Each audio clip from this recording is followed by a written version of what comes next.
Hello and welcome to the AV Club. My name is Shane Brennan. We are coming to you as we are in transition mode between one set of London games at Tottenham Hotspur Stadium and the last London game in Wembley Stadium. Craic, of course, who as our YouTube viewers will be able to see, is in the middle of the screen. He's had to deal with the guy to his left in Tottenham, and will have to deal with the guy to his right in Wembley this weekend. Craic, how are you? Yeah, good. Recovered from our lovely long day in London and my 10 past 10 home visit. I mean, that surely that can't be long off yours. No, just stop now. I was still in Stansted at 10 past 10, waiting for my plane. That was when my plane was supposed to take off. I got delayed by an hour, so I was just stuck watching the Niners and the Bucks. And Ben, how are you? I'm good. Looking forward to possibly having a good game this weekend in London. Surely one of the three has to be competitive and actually worth the watch. So long as one of the quarterbacks gets more than -9 net yards, then they're doing better than Justin Fields. So that there's a low bar to hit, but I'm sure between Trevor Lawrence and Matt Stafford they will do it.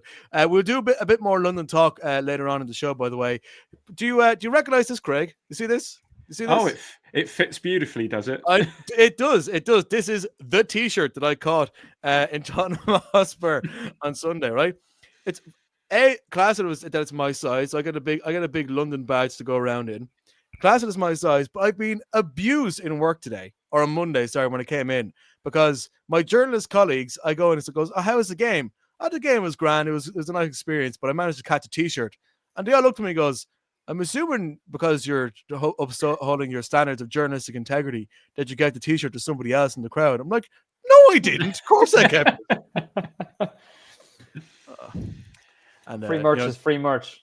Exactly. Like, why did they get to have the free merch? And I know I got free in. Fair enough. But like, why did they get to have it and I don't? I also, Ben, your title for the safest pair of hands in Castle Dermot is under threat. You want to see the way I managed to stand back? I saw it coming in, got the catch into my chest. Pretty sweet. OBJ did like over the shoulder.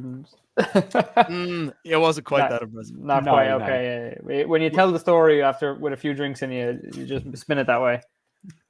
Yeah, as I'm sure we'll be telling the story with a few drinks with me one night in the TapHouse in Ranelagh, who of course sponsor this section. Thank you very much to those for their continued support throughout the year. We're delighted to see that a lot of Steelers fans were in watching their game on Sunday. There will be Steelers podcast, by the way, available in your feeds on Thursday night. I'll be hoping to talk to Jerry Dulac, previewing their Thursday night matchup against Cincinnati Bengals. But guys, Monday Night Football is just hot on my brain right now, and it's not just because the New England Patriots are top of the AFC East, and there's a lot that happened last night, so let's get a crack into it because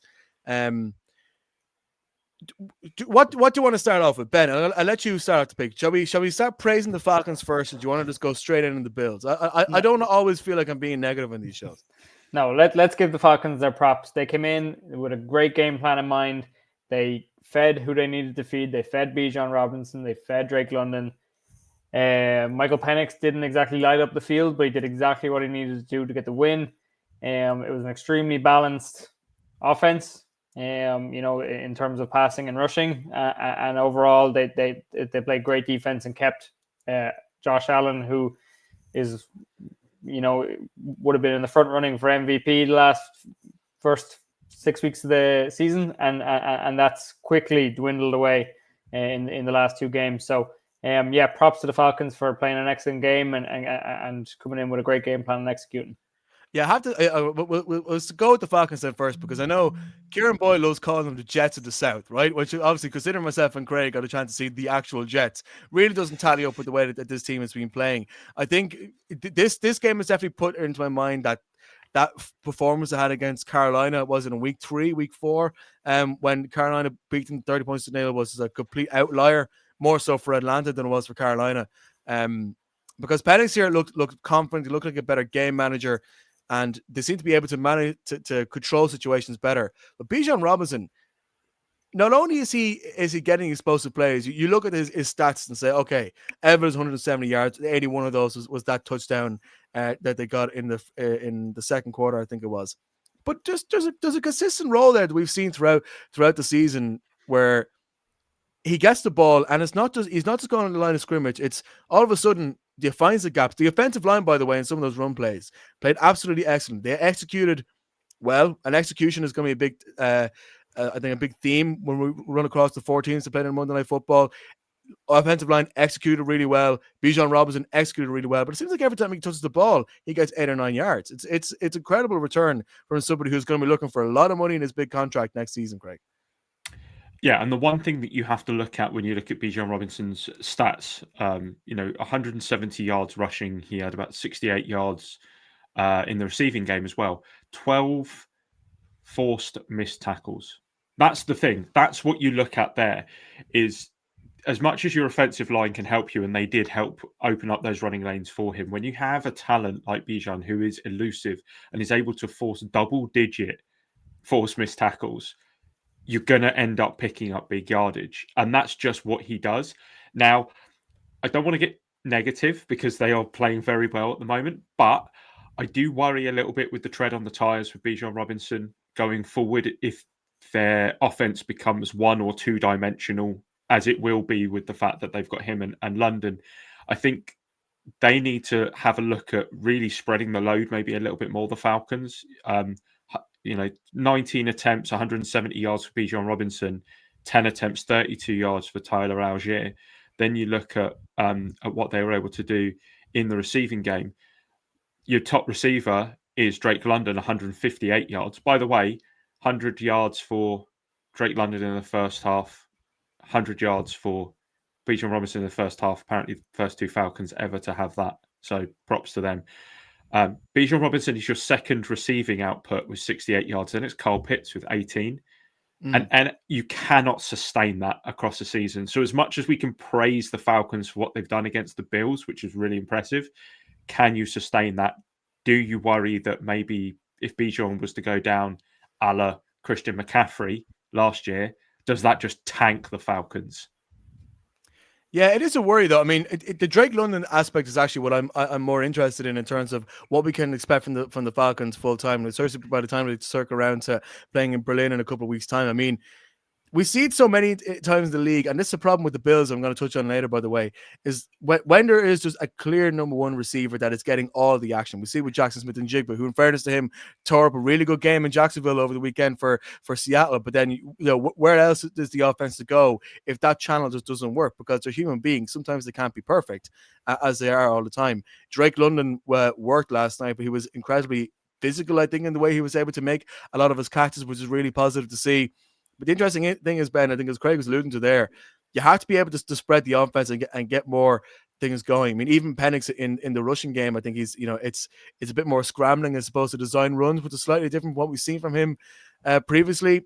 His pass completion rate, I think when he completes them, he gets chunks, but he's not completing as many of the passes as he probably should be doing. There's still room to grow for this Falcons team. Fair play to them for getting the win, but if they're going to try and challenge the Buccaneers, there's another couple of steps forward they need to take, but there's nothing stopping them from taking them, really. Look, you talk about the Buccaneers, and you can't not talk about the amount of injuries that are piling up on that team. And look, they're playing excellent, they're winning, they're number one in the NFC, I believe. But if those injuries pile up and start becoming an issue, why not the Falcons? Why wouldn't they be able to play a bit of catch up on them in their own division? I'm looking ahead. You talk about is it sustainable? I don't think you're going to get a real test for this Falcons team now. Again, I'm looking at their schedule. They play the 49ers, who will be out without Fred Warner next week. They play the Dolphins, who are a bit of a laugh at the minute. It's your Patriots is the next kind of serious competition I see for them, and that'll be a real test because Mike Vrabel is going to come in and he's going to exactly see what we're seeing. Drake London and Bijan Robinson. Let's get them out of the game and let's make them do anything else other than that. So I think that game now on the 2nd of November is going to be really key for how they perform. And then obviously they go and play the Colts the following week in Berlin. But the thing is, when they face against the Patriots, they'll be facing against a team who have a great quarterback, but one of the worst running offenses in the NFL, which is something that most Patriots fans on my Twitter haven't copped onto yet because they will not shut up about Drake May. And it's a similar problem that I think we are starting to see with the Bills. With the Bills, it's a bit more acute because we're talking about one-dimensional offense, and so many people are looking at this Bills team and saying they've got defensive problems, they have defensive problems, I think they have a real wide receiver problem here. And we saw it against the Patriots. We've seen it. What the wins they got. I think I sent in a stat to you guys earlier. You have to remember the 4 wins that they got were against the Ravens, who are 1-5, the Jets, who are 0-6, the Dolphins, who are 1-5, and the Saints, who are 1-5. That's not necessary. I don't mean that to knock the Bills too much. That winning against the Ravens was pretty impressive, and in the context of when it happened, I think we should be probably put more weight on it than just saying, oh, they're better 1-5 team. But the other three, not so much. But look at what the Bills have been able to do on field, and look at the issues that they're getting. I mean, we love watching Josh Allen make these deep throws, right? And when they happen, there's a couple of them last night which connected, but end up getting called back. But they will still make great highlights for us to watch. But you actually look at the amount of times he attempts passes that are 20 plus yards on the field. He's in the bottom tier of the league in terms of actual passes attempted, 20 yards or deeper. I think that screams to me like he's not really trusting his wide receivers more. I think if you look at everybody on the Bills, their receivers who are not named Khalil Shakir, they've averaged 89 yards per game collectively of the other wide receiver core. And there was a lot of plays, the snaps last night. I think the Athletic had a stat that for 59% of the snaps in the second half last night, or up until the point where they're 24-14 down. They played a lot of snaps where they had a fullback and 2 tight ends instead of just letting the wide receivers be there. This is very different than the kind of Bills we've seen in previous years. And as much as say, oh, well, Josh Allen isn't coming up clutch, he threw a couple of messy interceptions. If he doesn't have the wide receivers around there to make plays, in the way that we're seeing Ibuka make plays for Baker, in the way we saw Drake London make plays for the Falcons, I think there's a real issue here that the Bills have to look at and fix. They're on the bye week now, so they have a bit of time to look at it. But they need wide receivers to beat the Chiefs and to beat anybody else in the AFC playoffs should they win the AFC East, which I still expect them to do. There's a real issue here, I think. Yeah, massively. They had Dalton Kincaid obviously ruled out. He was questionable going into the game. He was ruled out with an oblique injury. Josh Palmer went down, I think, during the third quarter as well, which obviously takes another wide receiver out of there. The biggest problem is Kincaid and Allen have kind of formed such a relationship together that he is almost that first wide receiver for him and not really a tight end. And I think when Kincaid's not playing, Josh Allen turns from Superman to Clark Kent. And that's the problem that we see is the fact that Josh Allen almost relies on him so much because they don't have an amazing run game, despite the fact that they obviously paid Cook in the offseason. That if he can't get his read out to Shakir, then he's done. He's pretty much done. I mean, the Bills are another one of these teams who are a little bit banged up. Now, admittedly, they're not as bad as maybe some of the others in the sort of NFC side. But I mean, they're missing playmakers on both sides of the ball at the moment, and it is really hurting them. And I think that maybe this is the problem with some NFL teams is that you look at what they have in a starting capacity and they think that they're invincible, and the backups just aren't up to speed and just aren't up to the quality of their starters. And you can see that happening with the Bills at the moment because you're right. As a passing attack, it's almost depleted completely. It's amazing the difference in 2 weeks. We look at this AFC picture, and 2 weeks ago they're 4-0, and you think they're running away with they're running away with the AFC. Now 2 weeks later, you look at the Chiefs, who are now 3-3, have all the wide receivers back. Everyone is afraid to play them. They're thinking, "Oh God, we've accidentally let them back in the dance." And it's a completely different picture. I think Patrick Mahomes' MVP odds have shot up, and they're not quite as high as Baker Mayfield, but they've shot up, and all the Josh Allen stock has plummeted. I wouldn't write them off yet. I think you're right to still think that this is the AFC East is still their division, and the Patriots are going to have to go through them. They have that now, that one over them when it comes to tiebreakers, which is going to be interesting to see when they do play again later on in the season. Bad game.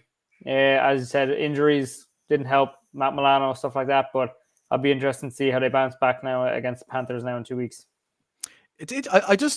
I'm still struggling with the Bills though. Even like if you look at the running game, the fact that James Cook, fair enough, he got 87 yards in the end.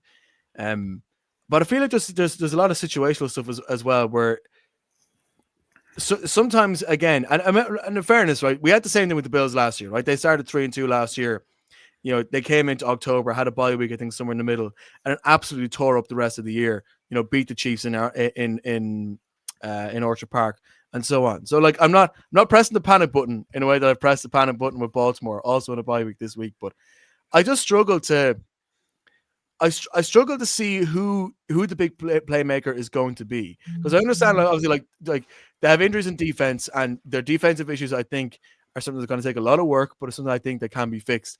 It's make sure that Josh Allen doesn't have to be Superman, that there's more offensive spread, that he's getting better protection as well. Like I think he was under a lot of pressure for a couple of those interceptions. Fair play to, in fairness to the Falcons, they put a lot of focus on building up that front seven, and it's starting to pay dividends for them. I don't know, guys. Like, am I being too negative on the Bills here? Am I just enjoying the fact that my team are top of the AFC East, or is there something here that you know, who's going to change the Bills to make sure that they become as explosive as they should be? The offensive coordinator is one of them, because at the moment he's obviously the person who isn't able to call the right plays at the right time. I think that's one thing that they definitely need to look at. And defensively, they're undisciplined. They had like 64 yards on 8 penalties across the entire game, the majority on defense, and the majority of those ones on defense extend drives. That's the biggest problem you're going to have. And when drives are being extended by a Falcons team who can just run you into the ground and are going to make your defense tired, and then you can't do anything on offense, your defense come back on, they haven't had that rest. That's where that undisciplined kind of area comes from, and that's where they're kind of shooting themselves in the foot at the moment. We'll move on now to talk about the other Monday night fixture. I didn't have as much time to gloss over this as much as I did the Bills, because I was kind of going over the tape of their wide receivers, and I try to pick out a few little bits. But one thing that's impressed me is the fact that this is a Chicago team who, in the last few years, we've seen play in so many of these tight games and have found ways to lose them. And they're now starting to find ways to win them. And this has to be the first time in history that a team has had 2 consecutive 25-24 victories on the road. I haven't seen that, the exact same scoreline as well. You have to credit Ben Johnson as well. I think there was a thing going around where he was basically in the mic going to kind of shut the F up, you know, just play the damn game, which is a nice kind of thing. And as well as that, there's a lot of questions over Eberflus and his defensive abilities after what's currently happening in Dallas, right? Yeah, but I think you see that Chicago defense is starting to become much better in making plays. So I don't know. Let's give it up to Chicago for a little bit. I mean, this is an important win, coming back to the scene of the crime last year when the Commanders, you know, stole one, or whatever way you want to put a spin on that matchup last year. They had to find a touchdown in the fourth quarter. Got it. They had to find a drive. Now they had 2 chances to drive. They failed in the first chance, managed to get the punt. Defenses hold it over, so they get the ball again and managed to find a drive for Jake Moody to kick over the winning field goal. You know, it was put up with them. Did I have to go and do it? They were 24-16 down with about 10 minutes left, and they came back and did it. You know, there's not a lot of teams who can do that, even in the very competitive sport of the NFL. For me, it was a massive culture win. I think this was the team that completely derailed their season last year. I mean, they were, I'm not sure their record, but it was like they were 4-1 or something like that going into when they went up against the Commanders last year and lost to the Hail Mary. It completely derailed their season. So this same team from a year ago would have lost last night in the same way they did the year before, and the same way they did in a couple of games against the Packers when they missed field goals, blocked field goals. It's a massive culture win. I seen videos of Ben Johnson in the locker room coming in. Basically, I have the closest thing I can compare to is Kirk Cousins coming in and going, "You like that same kind of energy." You know, he came in the locker room. The guys were vibing with him, and they're really pushing that. It's a completely different type of energy than, as you said, what they had with Matt Eberflus. And I think they're only going to build on that. They're no longer the Bears of the last few years where you can kind of just notch them off as a win. You got to come in and you're going to have to play a very tough Bears team. I mean, DeAndre Swift ran that ball like he had a problem with the defenders. He had a vengeance and he played an excellent game. And Caleb Williams came in and he made the plays he had to be. I saw highlights of the rush that they went for the end zone, and these are plays that last year's Bears wouldn't make. No, what I like about Caleb Williams as well is that he stopped forcing it. And he's just not forcing as much as he was in the first couple of games of the season. And I think it's finally starting to get through to what Ben Johnson's doing. Is that, listen, just do what works. Stop trying to, don't, if you see a wide receiver, don't think that you're Superman.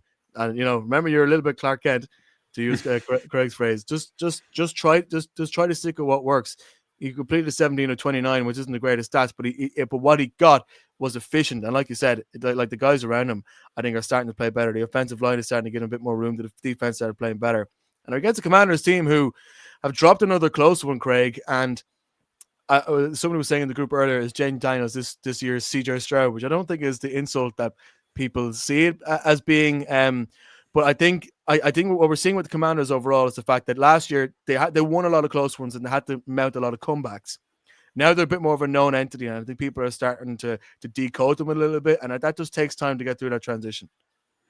As Sean Payton said to me on Sunday, it was an Achilles heel there for the Broncos, and it can very easily switch. And it's switched for the Broncos season to season. It's obviously switched for the Bears season to season. The Commanders are seeing the other side of that, where the ones that they were winning, they're now losing. And that's just the crux of the NFL. And that's why we love the game so much, is the fact that it is that different season to season. I don't think that Jaden Daniels is this year's CJ Stroud from what I watched of Jaden Daniels, and bear in mind that he's coming back from an injury.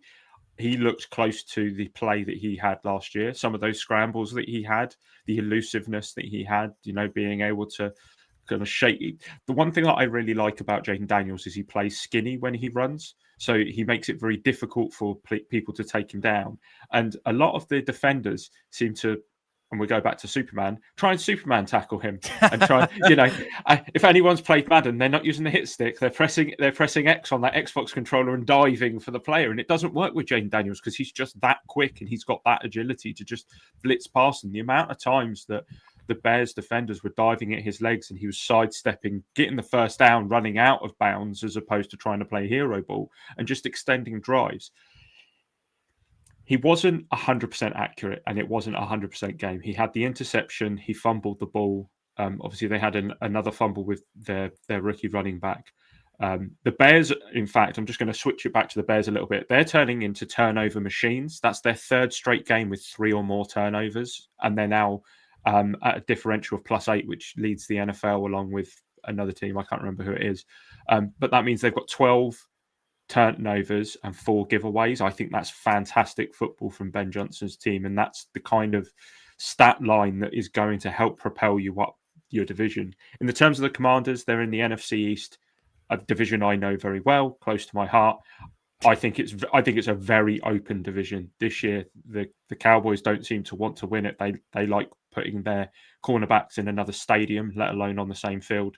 The Giants have still got to prove themselves. I'm very excited about what that looks like. But I think that the NFC East could be as open as you like this year. And really, if the Commanders want to solidify themselves as a contender, they need to win it this year. Yeah, and it's these close games I think it's going to be important. It's funny how you're talking about turnover machines, and that leads me nicely on to my next point as we're looking ahead to this weekend's game at Wembley. Actually, sorry, before we do that, Craig, come on, I know we're doing a bit of like comparing whose day was longer kind of thing, from our journey. But if this is your first time at Tottenham Hotspur Stadium, we got a chance to go to the sideline, which is pretty cool. I got a chance to talk to Marquise Goodwin, which should be able to post on today as you're listening to this. For a couple of minutes.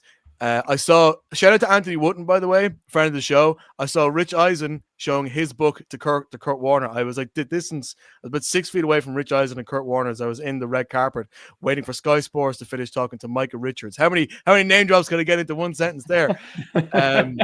So I don't know. I have to say it was a crap game, but I had a hell of a lot of fun, as I tend to do at all these NFL events. How did you find it, Craig?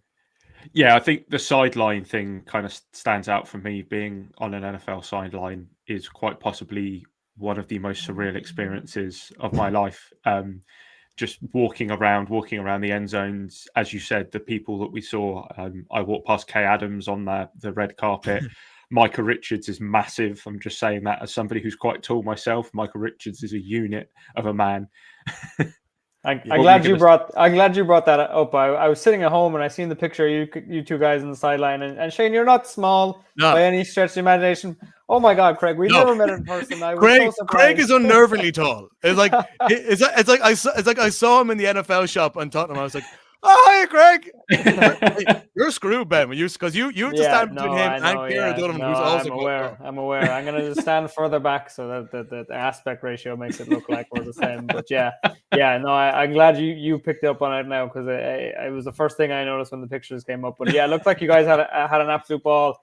I can attest to the sideline thing. I was on the sideline doing some photography for the college game that was in Dublin, the Aviva, and I've never had an experience like it. And that was college football with teams I didn't have any investment in, but just to be on this close to the action and some of the clips you get, and being that close to when it was actually been played.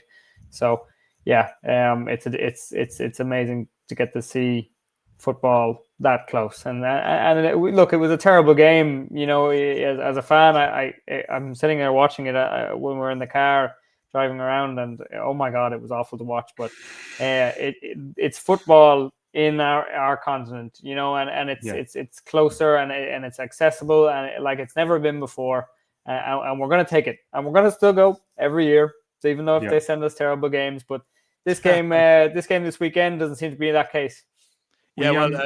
We actually had two. We made our own fun, didn't we, Shane? We had the Nostradamus moment. Because I turned around to Craig, because what was it? The Broncos are backed up in their own, about 3 yards away after a pretty good punt. Special. If you're a fan of punting, by the way, this is the best game you've ever seen in your life. There was lots of it. It was really well executed for most of the time. That was the most exciting parts. And I turned around to Craig. I was like, the most Jets thing now would be to play crap and for them to go 11-10 up by getting a safety. What happens? Bo Nix drops back, 2 flags in the play, safety. Broncos are 10-11 down. Oh my God, I can't believe that. So that was my last great Nostradamus moment, because I also predicted the Titans to win and who else to win this weekend. My crazy moments. And then what was it?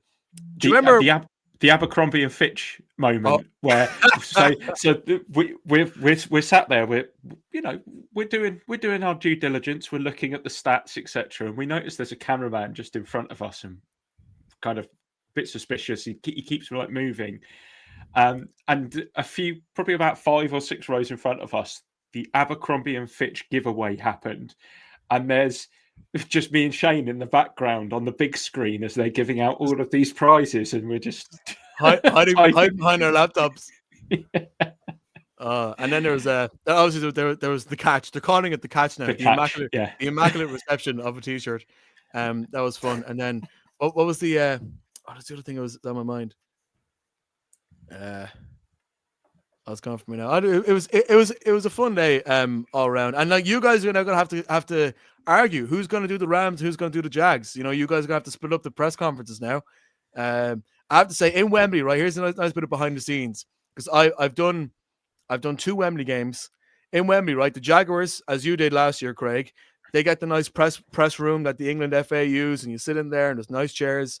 And the away team, as was the case last year for the Patriots, so I obviously went, you go under, and it's like you go past where all the catering are, through this weird tunnel. It's almost like you're walking through an underpass, and they basically just put up a tent beside where the locker rooms are, and you're sitting there in these hard chairs with a tent, waiting for Gerard Mayo to come in and say some of the wildest things. So it's between yourselves who gets to experience what experience now on Sunday. I would like to formally, as a NFC Wester, not have anything to do with the Rams, and having a partner who is big on the Jags. I should probably go try get into that. So we haven't had that discussion, but that's my pitch now for that. That's perfectly fine with me, because if I get the opportunity to speak to Sean McVay and Matthew Stafford, everybody has those players that they like, that they've watched for years. Matthew Stafford is one of those for me. I think he's a phenomenal quarterback. I wanted him to come to the Giants earlier on this offseason. Obviously, it didn't happen. I was all in on Matthew Stafford being a Giant. So yeah, we'll let Kieran decide who he wants to follow, I guess. Yeah. And I was supposed to be there, which is as well this weekend, but I'm otherwise engaged. I won't say I won't say where because it is of chief importance to me that I keep it a secret until I head off. That's all. That's all I'm going to say. Let's talk a little bit about the teams on field, right? Because Ben, you had a good look at the Jags, right? I was talking. My original segue to this bit is the fact that we were talking about how the Bears have become turnover machines. That's what the Jags have been for so much of this year. They lead the league in 14 turnovers. Was not the case against Seattle at the weekend on home turf. They were very sloppy. 10 penalties, including one that wiped out a touchdown. Gave up 7 sacks. A lot of pressures allowed. Missed a field goal. Missed a PAT, and a lot of key drops as well. Very ill-disciplined performance in Jacksonville, and one that they want to get right in Wembley Stadium. Yeah, look, it seems that the game on Monday Night Football really took its toll on them on Sunday, and you could really see it playing that they still hadn't quite got over that, and they were still reeling from how that played out. And that played out in live time. There were some positives, absolutely. Their offense seems to be just as good as it was. They didn't seem to turn it into scores as much as they would have liked. Their number one wide receiver, what's his name now? I'm Brian Thomas Jr. Blank. Brian Thomas Jr. I have him in fantasy football, so I should really know that because he had a great week, and he seems to be back in full form, which is great for their longevity. I think he should have had 2 touchdowns only for I think Travis Hunter's offside or penalty marked that off, so that should have been a completely different game. Just on the inexperience of a rookie who they have high hopes for, but. You would think that this is a one-off and that they're going to go right. This is a reality check. Yes, we beat the Chiefs in extraordinary fashion. Then we came back down and we got woken up by this Seattle Seahawks team who, played extremely well. I think they had 17 QB hits on Trevor Lawrence, which you will start to feel across the game. And of course, Jackson Smith-Njigba absolutely torched their secondary. For over 150 yards, he's looking like he a top 5 receiver week in, week out. So if you're Matthew Stafford and you're looking at that secondary for the Jags, that's where you're looking to hit. They played the run quite well, so maybe it's not a Kyren Williams game, but they're going to look to Devontae Adams. I think more than anyone else. Am I right in saying Puka Nacua is out for this game? So yeah, it looks it. If I'm Matthew Stafford, I'm looking to Devontae Adams. I'm looking to the tight ends. I'm looking to Kyren Williams in the receiving game, and that's where I'm looking to attack the Jags. Yeah, Ben, or not Ben, Craig. Interesting one with the Rams this week is they played. Where did they play? They played in Baltimore, and they're staying in Baltimore. They're actually training in the baseball stadium, Camden Yards. Place at the time my sporting bucket list. They're training there, and then going over to London. So they're having a really unusual week in terms of their logistics. But in terms of what they're able to do in the field, this is what makes this matchup probably the best of the London slate anyway. And outside the fact that the Vikings were coming with a few injuries in Dublin, probably the best of the European slate overall. The Rams need to really start pushing forward to make sure that they stake their claim for the NFC number 1 seed in a world where the Buccaneers are dealing with injuries. The Eagles are taking a step back. The Lions have lost. The weekend is gone, although they're still going to be pretty solid. And they're in a very, very tricky division themselves. They're going to need to be efficient here, but mistake-free football is going to be important in a world where Puka Nacua isn't going to be able to bring that level of explosiveness that they normally bring. No, and explosiveness is actually what they missed against the Ravens. We spoke last week about the Broncos and the ugly win that they had against the Eagles, who are obviously a good team. The Rams have just put up an ugly win against the Ravens, who are a bad team at the moment. You look at 181 passing yards. The person with the most receiving yards was Tyler Higbee with 40. You look at their rushing output. Their rushing output against the Ravens was pretty much abysmal. 50 yards for Kyren Williams, 23 for Blake Corum. Like, it's not good. They missed kicks. They had a turnover.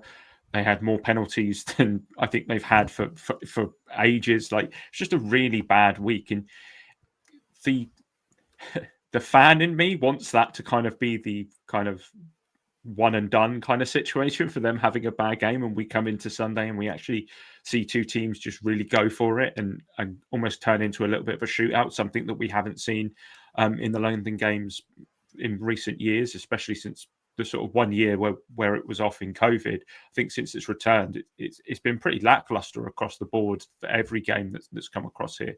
There's been a few exciting ones, but nothing that's really lived up to some of the older games that we've had. But the one nice thing is you've got two teams that are 4-2, which means it's the second ever London game out of 40. This is the 42nd London game in the International Series history. It's the second game where there are two teams with a winning record. Wait, playing. it's the 42nd game, and they're 4-2. Oh, look at that. The script writers, it just writes itself. the script writers know what they're doing. They're in New York.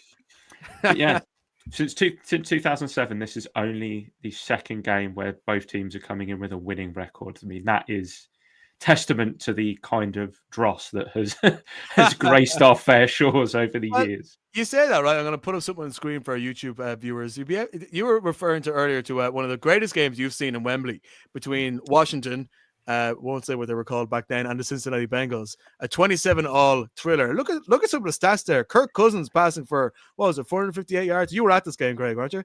Yes, so I was at this game. I remember there was a field goal towards the end of the game. Literally everybody had started to leave, and I think it was the Bengals actually who kicked the field goal. No, sorry, it must have been the Washington team. Insert name here. Who must have kicked the field goal to take it into overtime. And I remember overtime being an absolute bore fest, but the rest of the game was so exciting. And I also think this was the first London game that had ever gone to overtime as well. So there are games that happens. Do you see the win probability thing on the right hand side? I love how much that's flips, and it ends up being 71% Bengals, which of course the Washington end up coming back in the end. It's just you have to love the fun in the NFL sometimes. So I'm going to bring this back here now. So yeah, hopefully now you guys will get a really memorable game at Wembley. I think it's due to be, I don't know if it's sold out, but it's due to be not far off. And the quality of the teams. It's funny, like we saw, there's a few fan bases that always seem to invade whenever there's a game on. The Broncos, huge fan base. They played in Wembley a couple of years ago, massive turnout. They did massive turnout in Tottenham the year that's gone. The Vikings always turn up big. The Bills always turn up big. I think this will be a nice matchup where you won't feel too much of one team there. It's a lot of football fans watching football, so it'll be a good one to keep an eye on. Of course, Wembley Stadium will be the host of a college football game next year. That leads nicely into a bit of college football talk. See my segues? I'm working on my segues this week. Not the best. Not the best. But Ben, talk us through one or two of the main talk points of college football at the weekend. And the main one is, and I love the stats. Somebody was showing me that 2 weeks ago when Penn State were playing at home against Oregon, you could buy a ticket that morning for $1,000. And then ahead of the game, the weekend is gone against Northwestern, you could buy a ticket in the same stadium 2 weeks later for $12.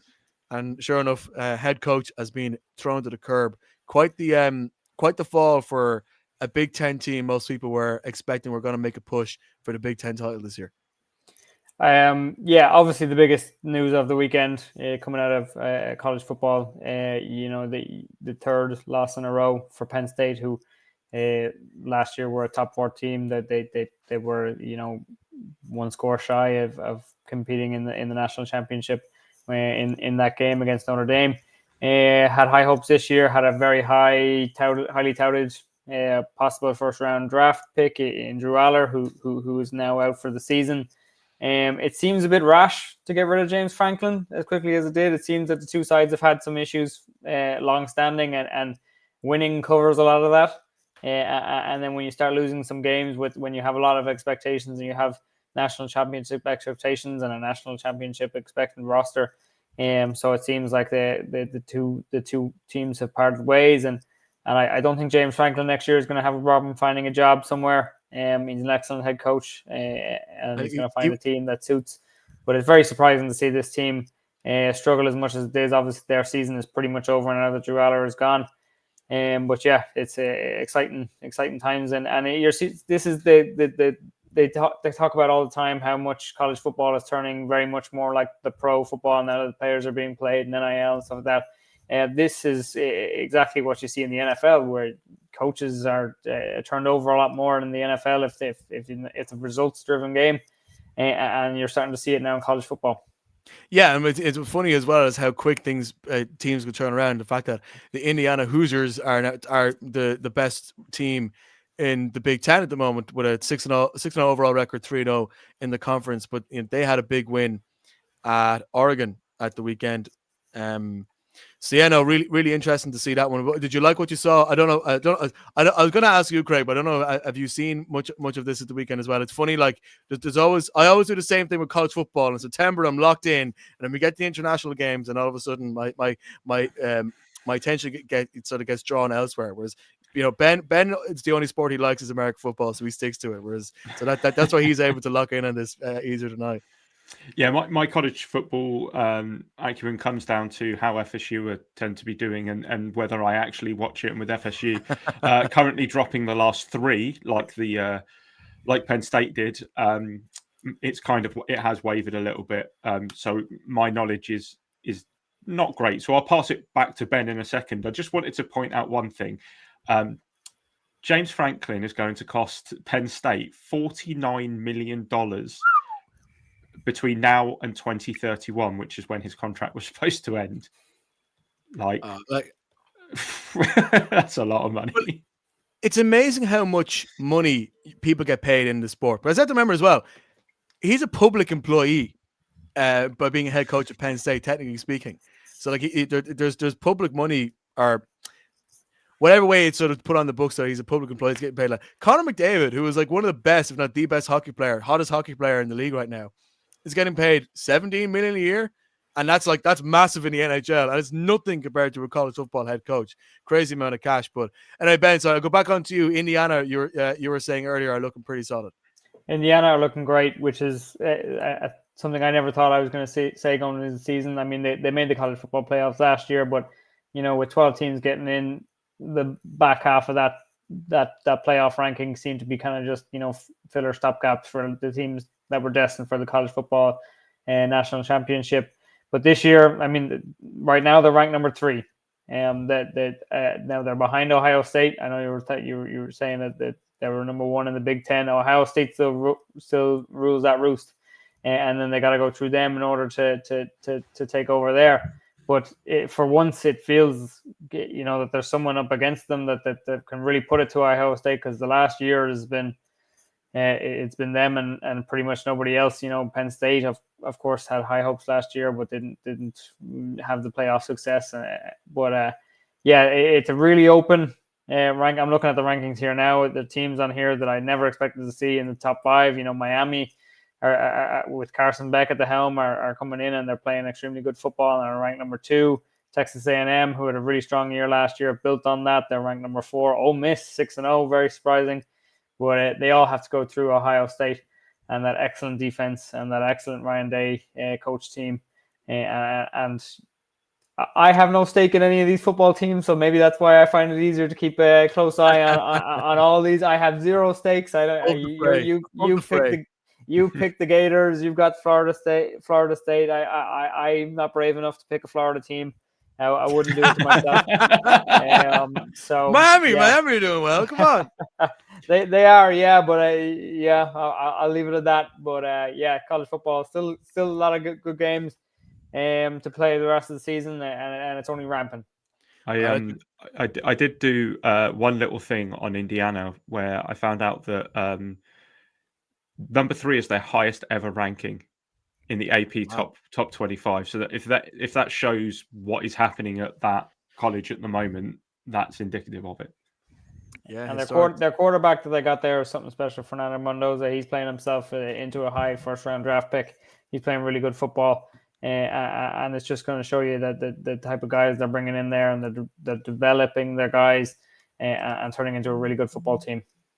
Yeah, very much so. All right, guys, that's I think that's us for this week's AV Club. I'll let you guys start making sure you have your prep done. Have you guys got the little cards, the little Kieran O'Donovan flashcards? I'm sure he'll be bringing over loads. He's also joining you guys in Wembley Stadium on Sunday. But for now, thank you very much to everybody for tuning in to the AV Club and the Irish NFL show. We'll be back later on this week with our usual schedule, Thursday night football preview. We're live on Thursday night previewing all the weekend's games available for you in podcast on Friday morning. And then we're in to another beautiful weekend of NFL football. For now, thank you very much for tuning in.